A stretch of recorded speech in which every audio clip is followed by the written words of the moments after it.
Welcome to রূপক ফেরদৌস। আজকের ব্লগটি highway নিয়ে। ইউরোপের হাইওয়ে তথা বেলজিয়ামের হাইওয়েগুলো কেমন হয় সেটার উপরেই আজকের এই ব্লগটি। চলুন যাই, ঘুরে আসি আজকের ব্লগটিতে। Let's move.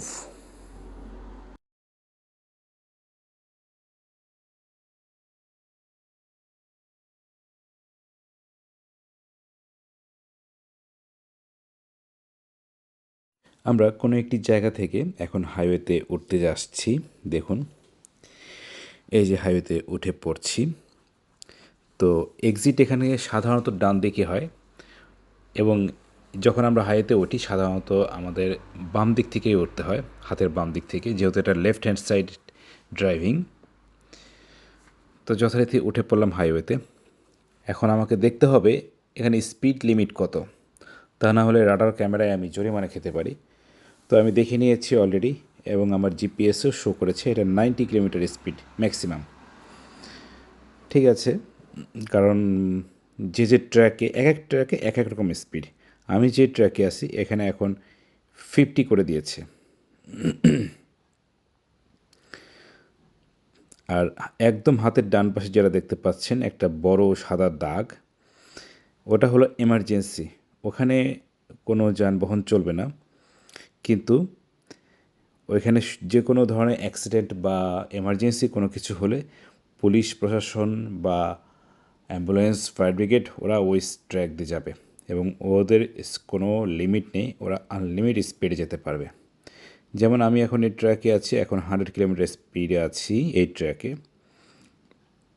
এই ট্র্যাকটা সোজা চলে গেছে লিয়াজ হয়ে জার্মানমুখী। এটা E19 রোড। E19 এটা ইউরোপের একটা বড় হাইওয়ে।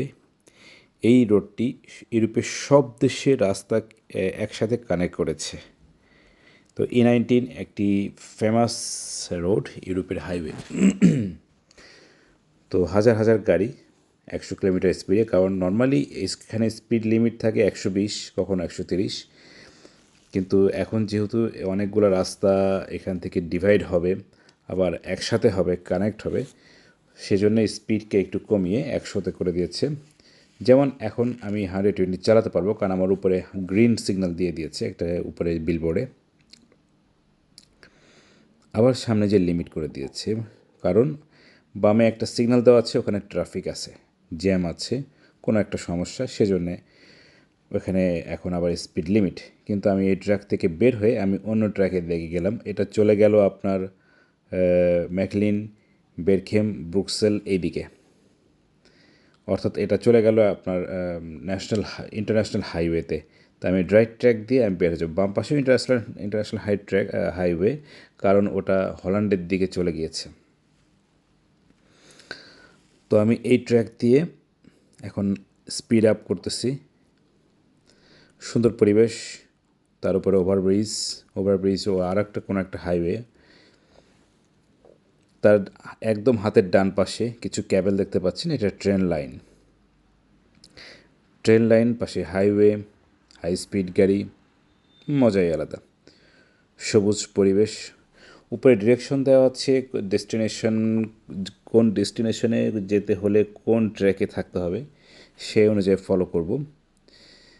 যদিও আমার জিপিএস চালু আসছে নেভিগেশনে, তো তারপরও অনেক সময় ওরা অতর্কিত চেঞ্জ করে রোড, যে এই রোডটা এখন কাজ করব, এই রোডে এখন বন্ধ থাকবে, সেটা জিপিএসে হয়তো সাথে সাথে দেয় না, ইনস্ট্রাকশন দেয় না, কিন্তু উপরে দেখতে হয়। যেমন এটাতে এখন 70 স্পিড লিমিট করে দিছে, 100 থেকে হঠাৎ করে নামিয়ে 70-তে।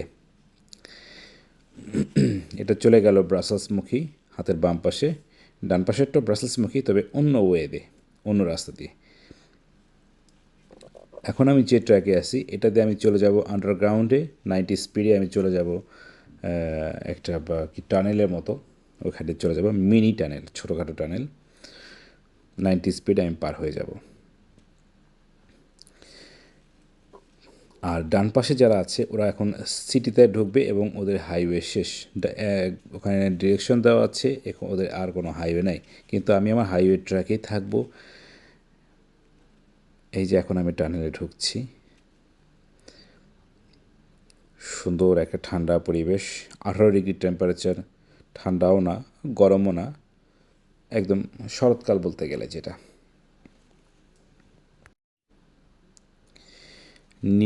নিরিবিলি চলছে, কোনো গাড়িকে হর্ন দিচ্ছে না, কোনো সাউন্ড নেই। এখানে একটা জিনিস, কখনো হর্ন দেওয়া হয় না। আমরা হর্ন দেওয়াতে অভ্যস্ত নই, যেমন বাংলাদেশে ঘটে থাকে প্রতি সেকেন্ডে সেকেন্ডে হর্ন প্যাঁ পোঁ করতে থাকে, এখানে এটা নেই। এখানে হর্ন দিলে বরঞ্চ অ্যাক্সিডেন্ট হওয়ার সম্ভাবনা থাকে।